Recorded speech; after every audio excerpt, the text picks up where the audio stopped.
Yeah, so today we'll finish our sessions on Refuge, and then next week we'll be starting karma. So a few weeks of karma, the law of cause and effect.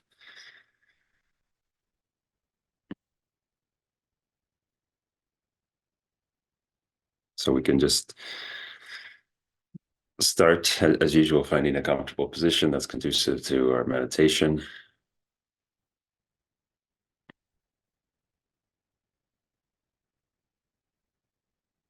And just kind of slowly centering our attention and our presence to the room we're in, the Zoom room that we're in, the seat that we're sitting on,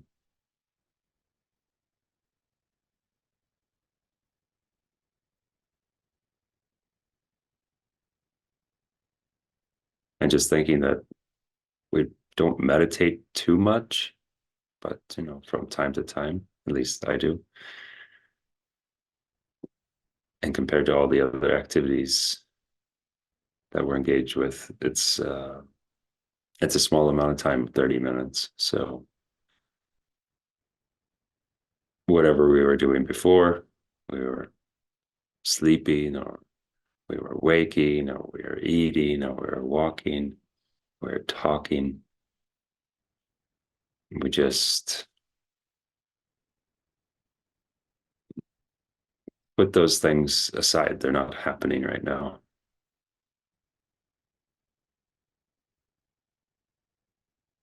And we're just focused on this 30 minutes of mind development.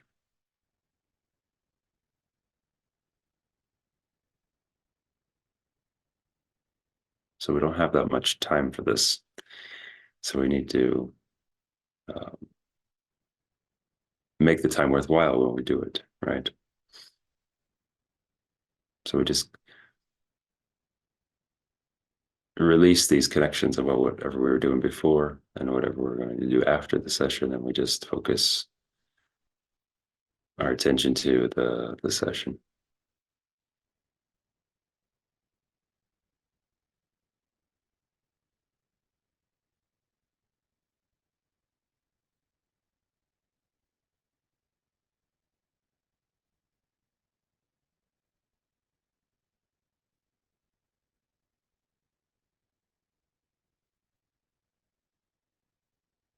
So we become present, or aware of our body sitting here, and just checking our posture.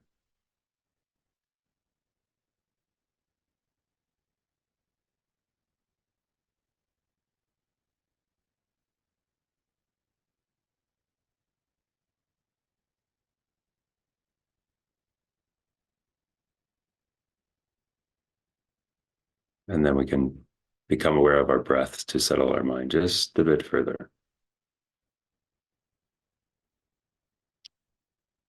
So we can watch this expansion and contraction of the abdomen. Maybe it's going up and down, maybe it's going sideways, maybe it's expanding in all directions, and then it contracts.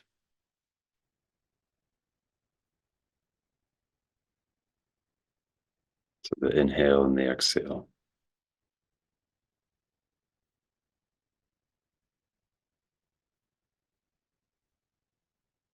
And last week we were visualizing that on the exhale, we are exhaling negativity.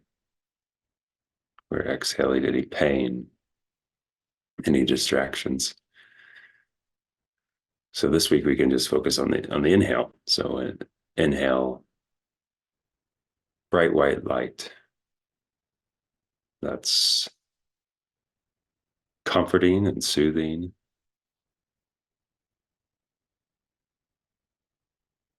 Friendly, caring.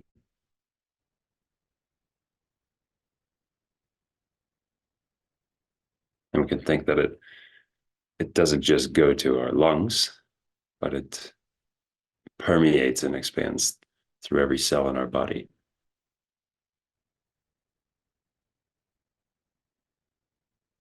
and it has a healing power.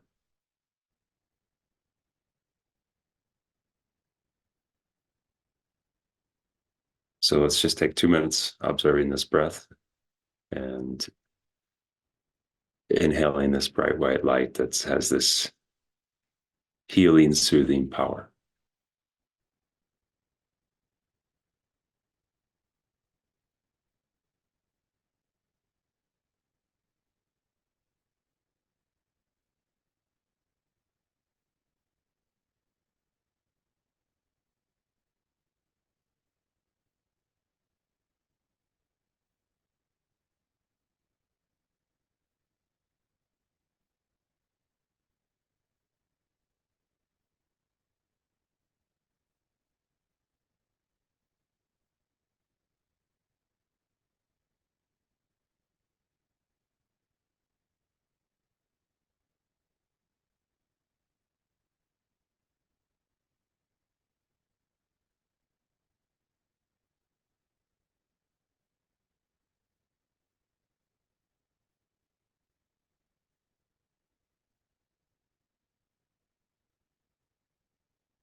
Now we want to set our motivation, our purpose of doing the meditation. So we can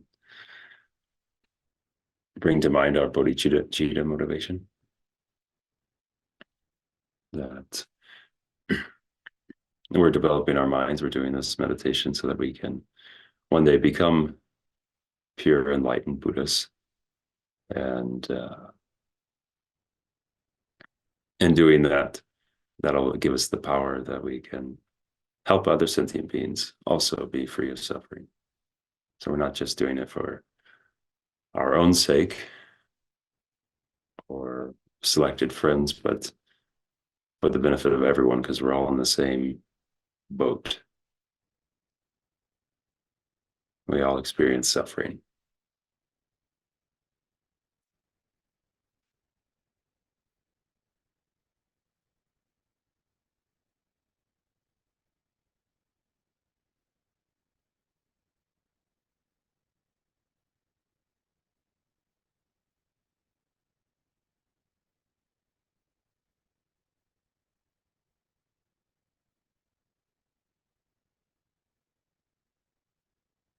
So now as we uh, continue to look at refuge, the last part we want to look at is the common practices of refuge.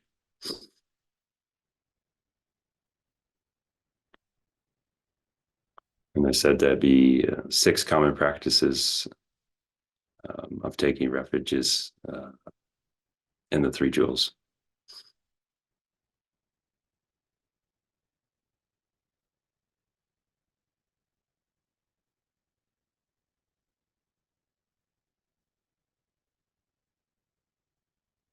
And it's important that we continue to take refuge again and again, and we recollect the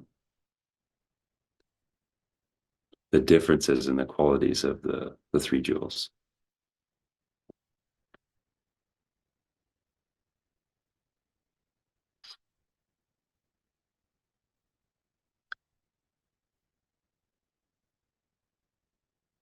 And then we want to remember the kindness of the 3 jewels.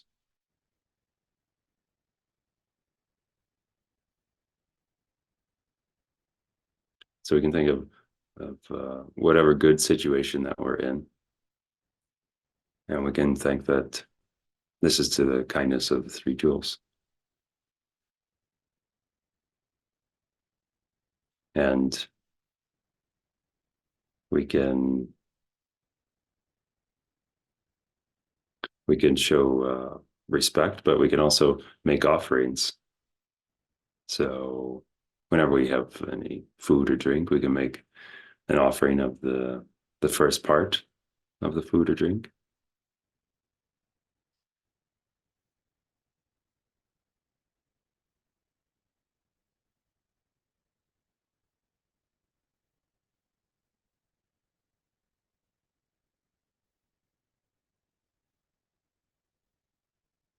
And I think it's sometimes helpful, like when we relate things to Christianity. So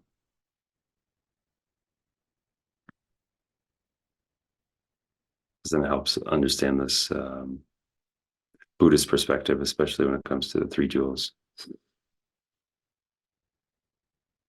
So in Christianity, we have that. mm, I guess you can say that we're helped by the grace of God,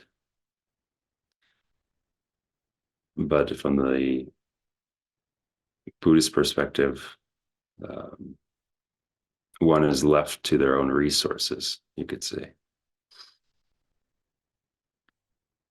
So, in relation to the three jewels, the the Buddhist practitioner receives the refuge,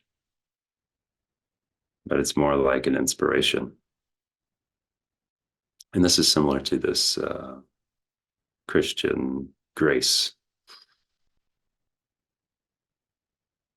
except that the grace of God, this is coming from God, um, and the refuge or this inspiration from the Buddhist point of view is coming from the Buddha, right? The Buddha, the Dharma, and the Sangha. These are our inspirations.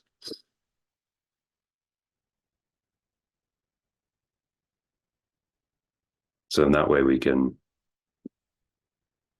see the Buddha, Dharma, and Sangha as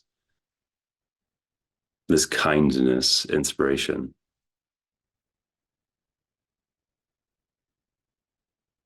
and we can repay that kindness by making offerings.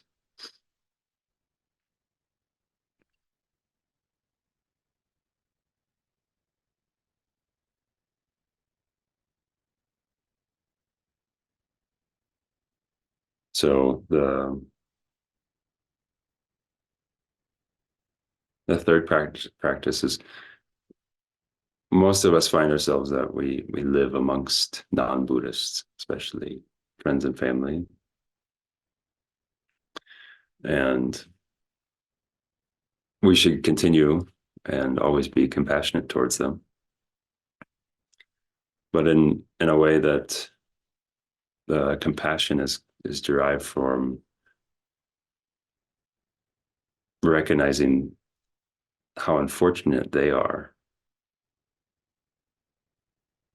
that they don't um, engage or have exposure to the teachings.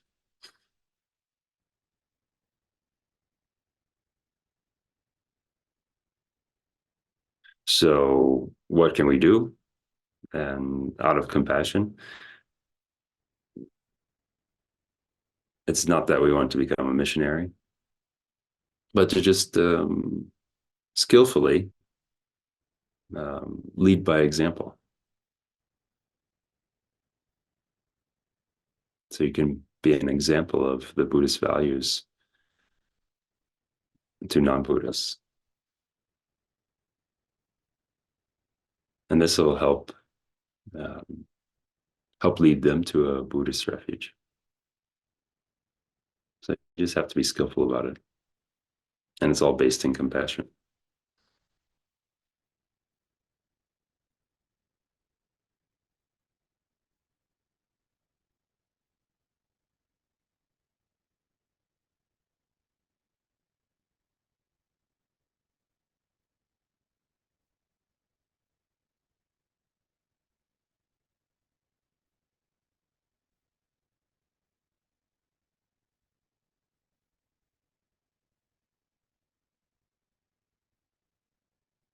And then when we find ourselves in difficult times or having a bad day or um, someone gets hurt, that's a friend of ours.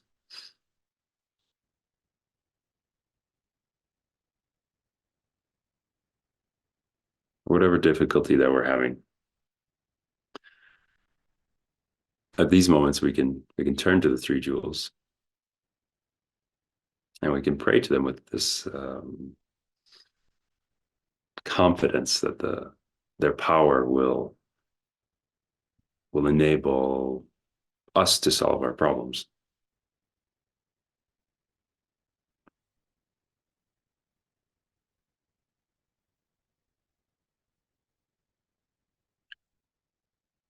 But instead we ignore these objects of refuge and we try to overcome um, the difficulty by other means, by worldly means.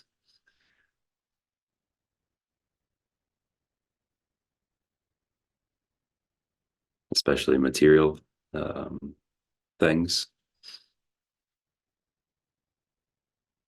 then we're very, very likely not to succeed.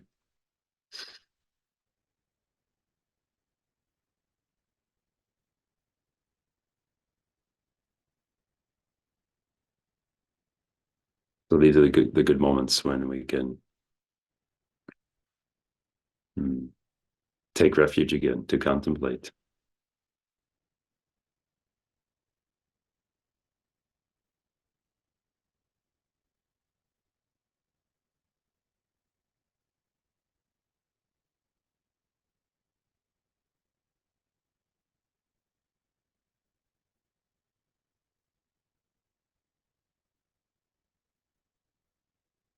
Then we have the benefits of taking refuge,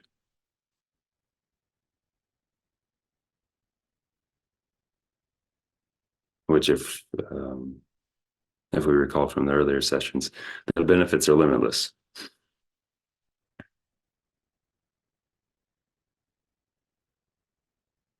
So uh, if the benefits are limitless, then we should take refuge as much as possible. And we should take refuge every day. So it's encouraged to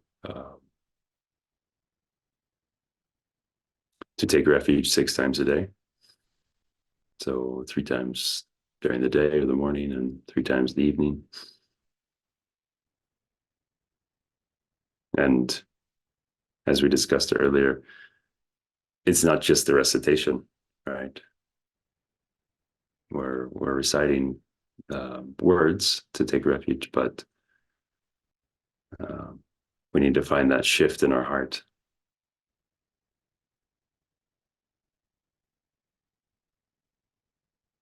And taking refuge in uh, in our actions, so that there's a shift, there's a change.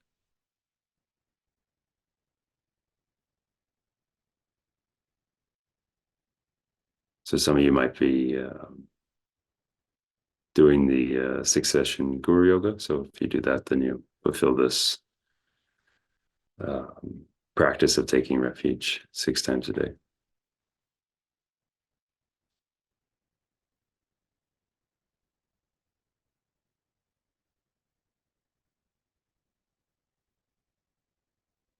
And then we need to make sure that we maintain our attention. So we need to be careful that we don't make jokes involving the three jewels. We shouldn't swear by them.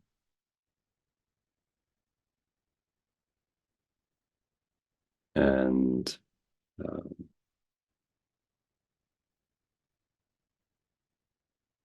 and we shouldn't forcefully try to convince people um, that we're saying the truth, even if we are. We shouldn't force it.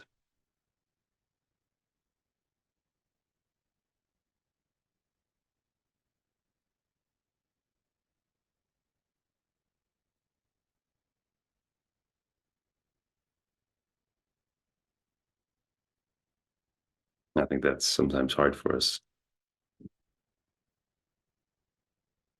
but it's a good practice.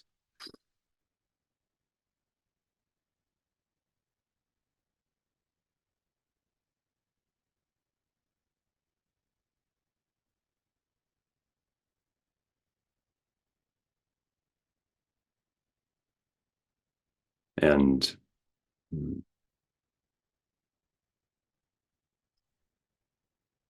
as we were also looked at in one of the earlier sessions, is that by having generated this thought of refuge, this is the measure of being a Buddhist, by generating refuge. So it's not what we say. That doesn't make us a Buddhist. It doesn't on its own without having this thought or generating this thought of refuge. So that's why we call the refuge the door to the doctrine. So we have that door is open.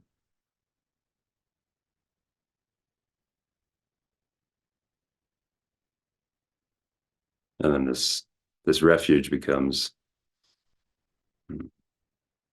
this basis for taking the three kinds of vows. So we have the Pratimoksha vows, the Bodhisattva vows, and the Tantric vows. So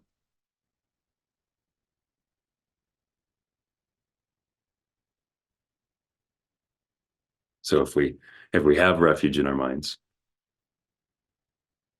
and we do all of these practices, and then upon that we take the vows, then the vow will be firm or steady. So you could say that refuge is the foundation, and if you have a good foundation, then you can put things on top of it, and the vows are some of these things we can put on top of our refuge.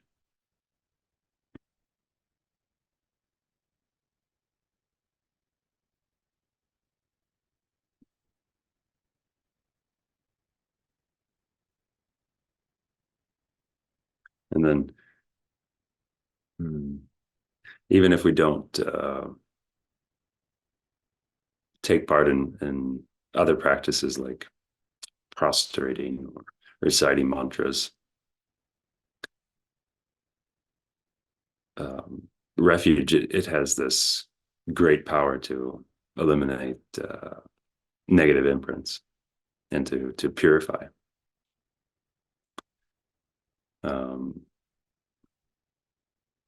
Just in itself.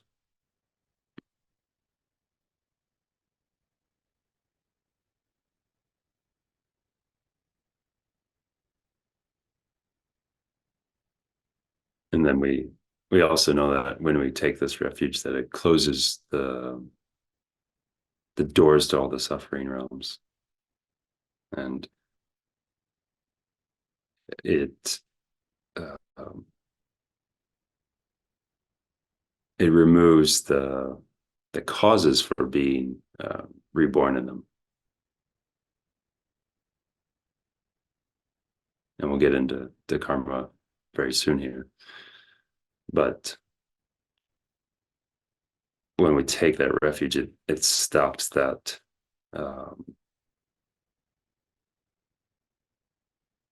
creation of the new seeds, the new causes that would risk us being born into a lower realm. Now, we might have past karma that needs to be consumed or used or burned. And maybe we will have to experience those lower realms due to that. But from that moment of taking the refuge, then we're stopping those new seeds from being created.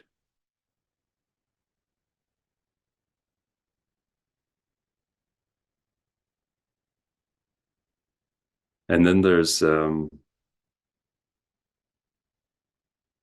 many people that have these afflictions of spirits, or and spirits are bothering them, and and unable to sleep. Um, they have other difficulties in their life. But if we take sincere refuge, then the power of this merit that it's generating, um, it makes the spirits unable to harm us. They might be there, but they don't harm.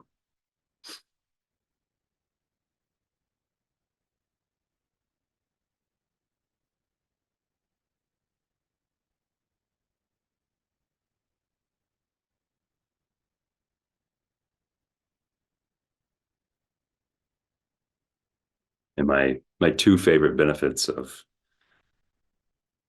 taking refuge is that if we have this pure refuge, then whatever one realizes, wishes is realized.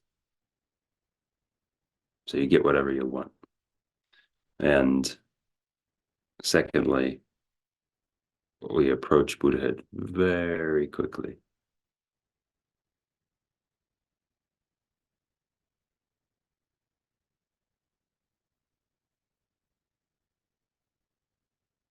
So we need to remember this kindness of the three jewels continuously, the benefits of taking refuge,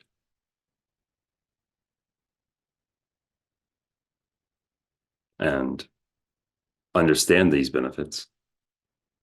We try to follow the practices,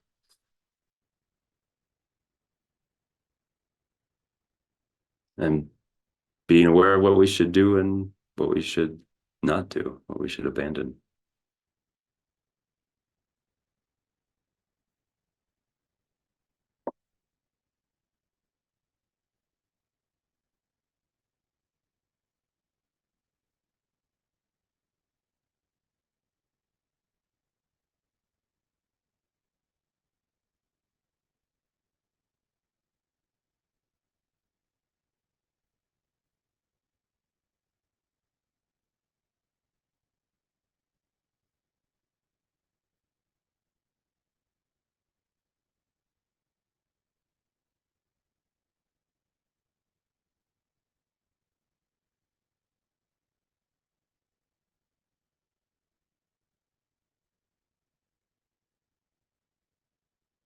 So we can think about all of these uh, complications that we've complication contemplations that we've made over the last few weeks, um, regarding refuge, and bringing it to mind, bringing it into our heart, making it uh, consistent on a daily basis, and multiple times a day.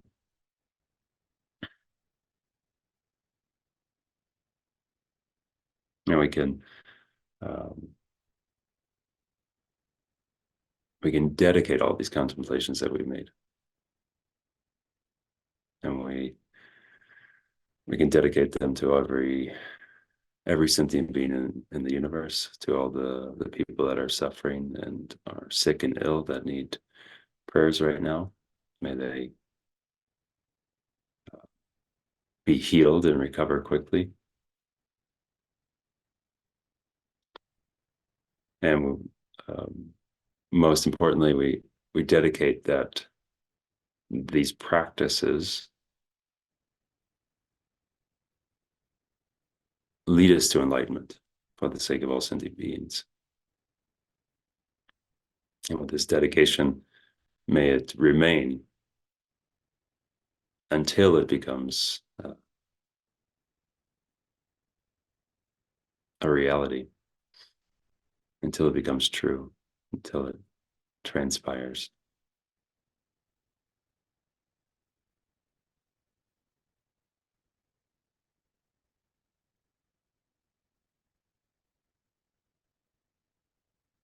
Thank you, everyone.